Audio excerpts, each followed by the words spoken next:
Salut Kat McTavish, je vais te parler d'un bouquin que j'utilise, c'est celui que j'utilise le plus en fait en permaculture, celui que j'ai le plus consulté, donc il s'appelle Permaculture, le manuel pour un jardin vivant et productif, avec les permaventures de Julie, attention. Et l'auteur c'est Julie Bernier. Franchement c'est une tuerie. Le livre, autant il est bien fait et riche en informations, et autant il est super bien présenté, avec plein d'images, plein de graphiques. La texture est sympa, le format est sympa aussi. C'est un grand livre, tu vois, quand tu l'ouvres, tu as les informations que tu veux, tu peux le poser, il se ferme pas. Enfin, c'est vraiment cool. Et en fait, dans ce livre, tu vas retrouver à peu près tout sur la permaculture en vrai. Il va te parler du cycle de l'azote, il va te parler du zonage, avec tu vois, avec des petits, à chaque fois des petits graphiques, des petits dessins pour que tu comprennes facilement. Ça va te parler du design aussi. Alors ça, je suis pas trop fan parce que je suis pas spécialement organisé, mais c'est intéressant d'avoir cette notion, enfin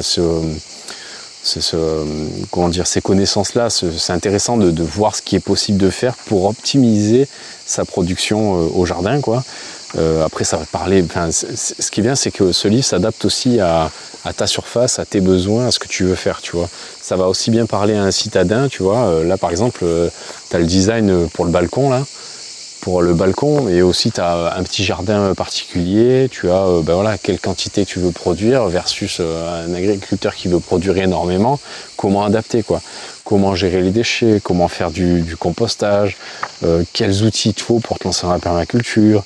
Ça va te parler des buts, enfin il y a tout un tas de trucs, tu vois. Là par exemple les jardins en mandala, t'as vraiment beaucoup de bonnes idées. Il y a un truc aussi que j'ai bien aimé, c'est à un moment il te parle de comment faire un jardin en pente, tu vois. Donc il y a toute une gestion de rétention de l'eau, comment le vent passe dessus et compagnie. Donc ça c'est intéressant. Moi j'ai un terrain qui est en pente, très exposé au vent, compact. Enfin, il y a tout un tas de complexités chez moi que j'ai pu analyser un peu grâce au bouquin, et qui m'a donné des idées pour travailler le sol, quoi. Donc vraiment cool, quoi. Et après ça va aller un peu plus en avant dans les techniques de culture à proprement parler, donc repliquer tes plants, les calendriers de semis, comment enrichir ta terre, comment bouturer. Ça te parle aussi des associations des plantes. Donc ça c'est plutôt cool, tu as un tableau d'association avec des petites cases. Par exemple, tu as la fraise d'un côté, l'ail de l'autre, et bien ça te met une petite case verte, tu vois. Et tu as des cases rouges, vertes selon les fruits, les légumes qui vont pas ensemble. Donc c'est facile à lire, tu vois, tu l'as sous les yeux, et après tu n'as plus qu'à reproduire au jardin. C'est cool. Ça te parle un peu des maladies, des remèdes. Alors ce qui est bien, c'est que les remèdes, bon, c'est pas exhaustif à chaque fois, tu vois. Par exemple, là sur les remèdes, tu as une double page.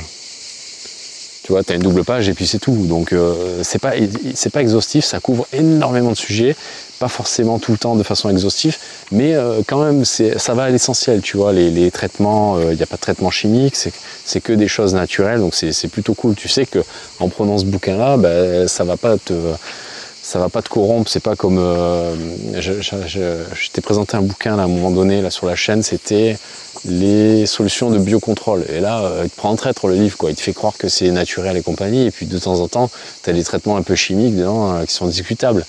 Là non, là t'as pas ce problème là, donc c'est plutôt cool. Voilà, après il te parle des graines, favoriser la biodiversité.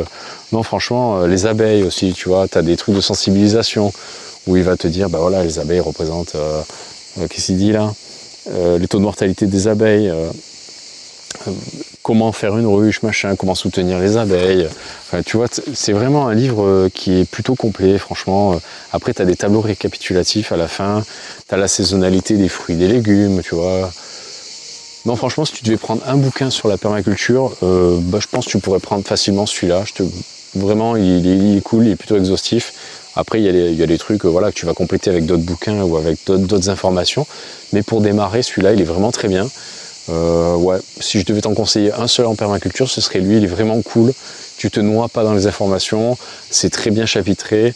La mise en page est géniale. Franchement, tu sais, t'es pas étouffé par l'information, t'es pas étouffé par la mise en page, des pavés de texte et tout. Il est lumineux, il est coloré, il est vraiment cool, vraiment bien écrit.